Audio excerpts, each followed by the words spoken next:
नमस्कार, good evening. आपका एक बार फिर से आपके अपने online platform Mangalam the career गुरु के यूट्यूब चैनल पर बहुत बहुत स्वागत है। आज हम बात करेंगे बीपीएससी 67 के री एग्जाम का जो कट ऑफ है, क्या रह सकता है, एक्सपेक्टेड कट ऑफ क्या हो सकता है, उन सारी चीजों पे बात करेंगे। लेकिन उससे पहले मैं ये बता दूं कि कुछ बच्चों का एग्जाम अच्छा गया होगा, किसी का एग्जाम बुरा गया होगा। सभी का सिलेक्शन होना तो पॉसिबल नहीं है, ये संभव ही नहीं है कि सबका सिलेक्शन एक ही एग्जाम में हो जाए। तो जिनका एग्जाम अच्छा गया है वो अपने आने वाले एग्जाम पे फोकस करें, मेंस के लिए फोकस करें। जिनका एग्जाम थोड़ा सा खराब गया है वो 68 पीपीएससी एग्जाम पे फोकस करें, जिससे उनका भी सिलेक्शन हो सके। आपको भी बिल्कुल घबराने की आवश्यकता नहीं है, आपके सामने और भी दरवाजे खुले हैं। तो आप ये मत सोच के रखिए कि ये मेरा एग्जाम अच्छा नहीं गया, नहीं होगा तो आने वाले एग्जाम में नहीं होगा, ऐसा बिल्कुल नहीं है। निरंतर प्रयास करते रहिए, आपका एग्जाम क्वालिफाई होगा ही होगा। ठीक है, तो आपको बिल्कुल भी चिंता करने की आवश्यकता नहीं है। तू रख हौसला, वो मंजर भी आएगा। तू रख हौसला, वो मंजर भी आएगा। प्यासे के पास चलकर समंदर भी आएगा। प्यासे के पास चलकर समंदर भी आएगा। थक हार कर न रुकना ए मंजिल के मुसाफिर। थक हार के न रुकना ए मंजिल के मुसाफिर। मंजिल भी मिलेगी और मिलने का मजा भी आएगा। तो आपको मंजिल अवश्य मिलेगी, आप निरंतर प्रयास करते रहिए। फिलहाल हम आज कट ऑफ के बारे में बात करेंगे कि cut off, expected cut off क्या हो सकता है। इन सारी चीजों पे हम बात करेंगे। देखिए, कोई भी टीचर इवन जब तक रिजल्ट नहीं आ जाता है, ऐसा कोई दूसरा इंसान नहीं है जो आपको एक्यूरेट कट ऑफ बता सके। तो हम लोग उससे मिलता जुलता कट ऑफ बताते हैं कि हाँ, आपका इतना से इतना के बीच में रह सकता है। 4 से 5 नंबर का फर्क होता है, उसी के बीच में ये कट ऑफ रहता है। ठीक है, दूसरा चीज है कि कट ऑफ निकालने का कोई पैरामीटर नहीं होता है, कोई भी पैरामीटर नहीं होता है। हाँ, आप ये कह सकते हैं कि ये एग्जाम थोड़ा सा फेयर हुआ है तो इसका कट ऑफ थोड़ा सा एक्सपेक्टेड ज्यादा बताया जा सकता है कि हाँ, इतना के बीच में रह सकता है। ठीक है, तो पहली चीज की एग्जाम फेयर हुआ है। अब तक जितने भी एग्जाम हो रहे थे, आई डोंट नो कि अब वो फेयर हो रहे थे कि नहीं हो रहे थे, लेकिन उन पहले वाले जो एग्जाम हुए हैं उनसे ये एग्जाम आप कह सकते हैं कि फेयर तरीके से एग्जाम हुआ है। ठीक है,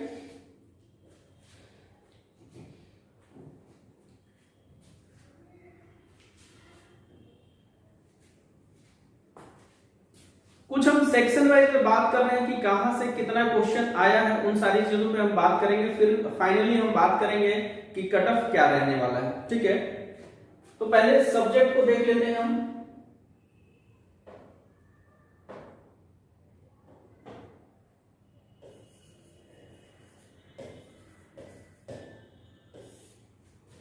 सब्जेक्ट वाइज क्या रहा है, पहले हम देख रहे हैं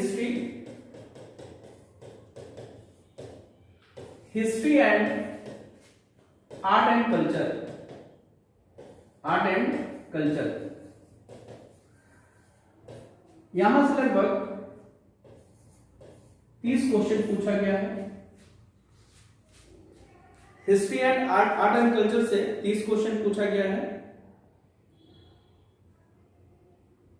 ठीक है, 30 से 35 है ये, 30 से 35 मान के चलिए, यहां से क्वेश्चन पूछा गया है 30 से 35। नेक्स्ट ज्योग्राफी,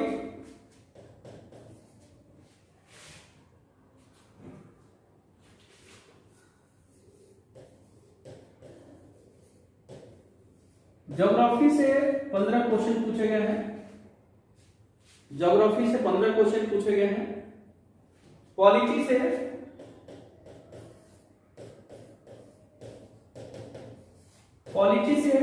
10 क्वेश्चन पूछा गया है, 10 क्वेश्चन। नेक्स्ट इकोनॉमिक्स,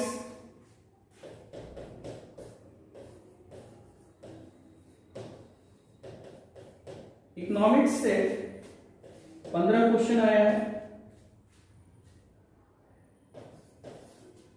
इकोनॉमिक्स से 15 क्वेश्चन आया है। जनरल साइंस जनरल साइंस, यहां से 30 क्वेश्चन आया, general science 30 question. Current affair CA, current affair से 20 क्वेश्चन है, 20 क्वेश्चन। बिहार स्पेसिफिक 15 क्वेश्चन है,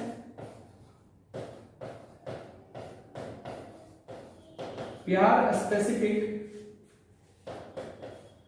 15 क्वेश्चन है। और aptitude and reasoning, aptitude and reasoning,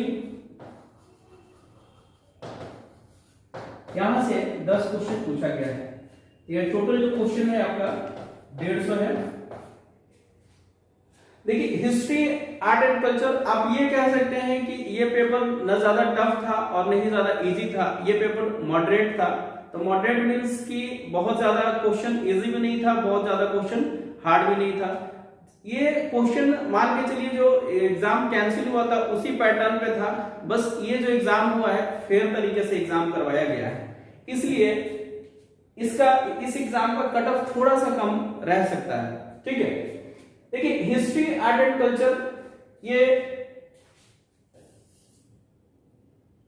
moderate था, बहुत ज्यादा इजी नहीं था, बहुत ज्यादा कह सकते हैं कठिन भी नहीं था, तो मॉडरेट था। ज्योग्राफी भी सेम वैसा ही क्वेश्चन था, पॉलिटी भी ऐसा था। इकोनॉमिक्स थोड़ा सा फैक्चुअल पूछा गया था, थोड़ा सा फैक्चुअल पूछा गया था। ऐसे आप कह सकते हैं कि कॉन्सेप्चुअल और फैक्चुअल दोनों तरीके के क्वेश्चन आए हैं बीपीएससी 67 के लिए एग्जाम में। ठीक है, जनरल साइंस भी उतना ज्यादा टफ नहीं था, मॉडरेट कह सकते हैं। करंट अफेयर थोड़ा सा ठीक ठाक था, बिहार स्पेसिफिक से भी क्वेश्चन थोड़ा सा ठीक ठाक आया था, और रीजनिंग एंड जो एप्टीट्यूड था यहां से क्वेश्चन थोड़ा सा इजी आए थे। तो आप इसमें जिनका मैथ अच्छा था वो अच्छे मार्क्स इसमें ला सकते थे। ठीक है, या लाए भी होंगे। ठीक है,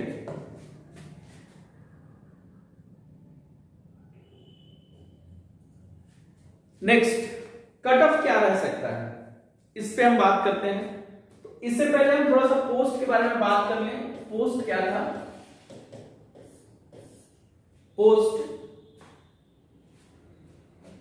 67 में पोस्ट है 802, 66 में पोस्ट था 733, 65th में लगभग 423 था, 423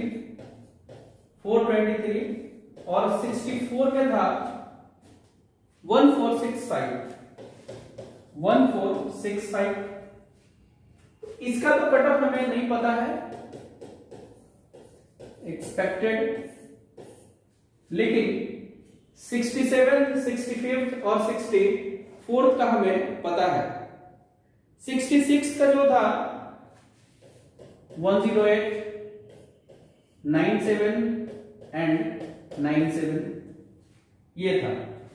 ठीक है, ये कट ऑफ था।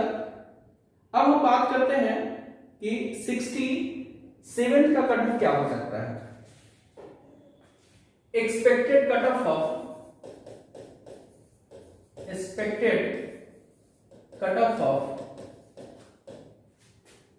67 री एग्जाम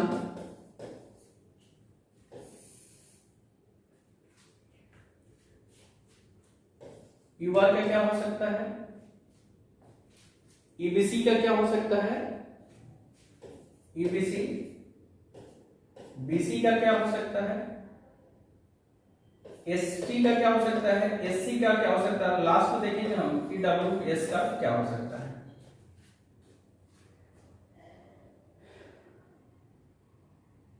देखिए यूआर मेल, फीमेल,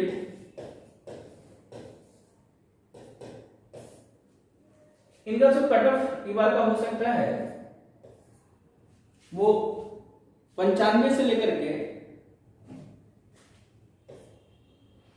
100 3 तक। अब फीमेल में करना क्या है आपको,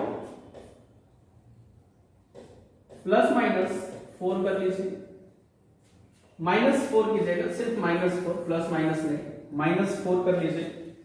कट ऑफ हमेशा 4-5 नंबर जो फीमेल का होता है हमेशा कम रहता है, तो -4 मान के चलिए, ठीक है। ईबीसी का जो रहेगा वो 94 से 98, 94 से 98। बीसी का जो रहेगा 96 से 100 के आसपास, 96 से 100 के आसपास। एसटी का 91 से 95, 91 से 95, और एससी का उसी के आसपास रहने वाला है 91 से 95, और ईडब्ल्यूएस का लगभग 95 से 100 के बीच में रहने वाला है, ठीक है। अब इसमें प्लस माइनस 4, आप -4 कर लीजिए, -4, -4 कर सकते हैं, -4, ठीक है। तो 4 नंबर कम रहता है, 4-5 नंबर कम रहता है हमेशा। फीमेल का मेल से कट ऑफ हमेशा कम जाता है, तो आप -4, -5 मान के चल सकते हैं। ये कट ऑफ रहने वाला है। क्यों रहने वाला है कट ऑफ इतना ऐसे, तो इसको आप इस तरीके से समझ सकते हैं कि ये एग्जाम जो हुआ है बहुत ही फेयर तरीके से हुआ है।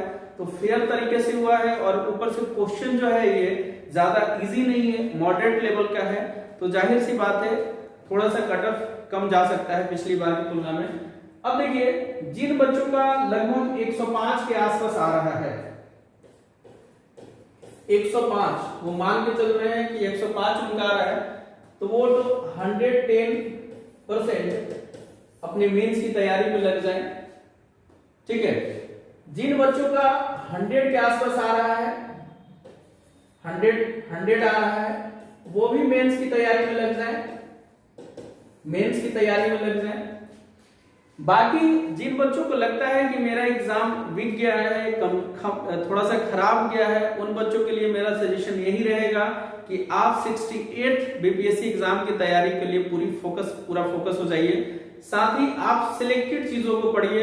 सिलेक्टेड चीजें पढ़ने से फायदा क्या है कि आपको ज्यादा पढ़ना नहीं होता है। देखिए, बीपीएससी जो सिविल सर्विसेज के एग्जाम होते हैं उसमें बच्चों को यही नहीं पता होता है कि हमें पढ़ना क्या है और छोड़ना क्या है, ठीक है। तो सबसे पहले आपको यह पता होना चाहिए कि हमें क्या नहीं पढ़ना है। पढ़ना तो हमें बहुत कुछ है, लेकिन क्या नहीं पढ़ना है ये सबसे बड़ी चीज है, आपको इसके बारे में जानकारी होना चाहिए। और अगर आप नए हैं और अपनी तैयारी को और अच्छे तरीके से करना चाहते हैं तो आप हमारे संस्थान के साथ जुड़ सकते हैं, ऑनलाइन या ऑफलाइन माध्यम से। जो हमारी रांची में हमारा ब्रांच है वहां से आप जुड़ सकते हैं और अपनी बीपीएससी की तैयारी को अच्छे से सुदृढ़ कर सकते हैं, क्योंकि हमारे पास बहुत ही अच्छे शिक्षक मिलेंगे जो या तो किसी सिविल सर्विसेज में सिलेक्टेड है, उन्हें 10 साल 12 साल का एक्सपीरियंस है, ठीक है। दूसरी चीज की हम बिल्कुल ही अच्छे तरीके से इस पर डिस्कस करेंगे नेक्स्ट वीडियो में कि किसका क्वेश्चन क्या, क्योंकि आप भी जानते हैं कि बीपीएससी का आंसर किया गया है जिसमें 2 से 3 क्वेश्चन ऐसे हैं जो थोड़ा सा डाउटेबल है, डाउटफुल है। ऐसा लग रहा है कि इसका आंसर ये होना चाहिए, उन्होंने आंसर ये दिया है। तो खैर, ये तो ऑफिशियल वेबसाइट है, तो उसमें वो सुधार कर सकते हैं, और जो अगर गलत होगा तो आपको उसका बोनस अंक मिलेगा। लेकिन एक हम डिटेल वीडियो लेके आएंगे जिसमें हम पूरे अच्छे तरीके से चर्चा करेंगे किस सेक्शन से किस तरह से क्वेश्चन आया है, आपको किस तरह से तैयारी करना चाहिए, इस पे भी हम बात करेंगे।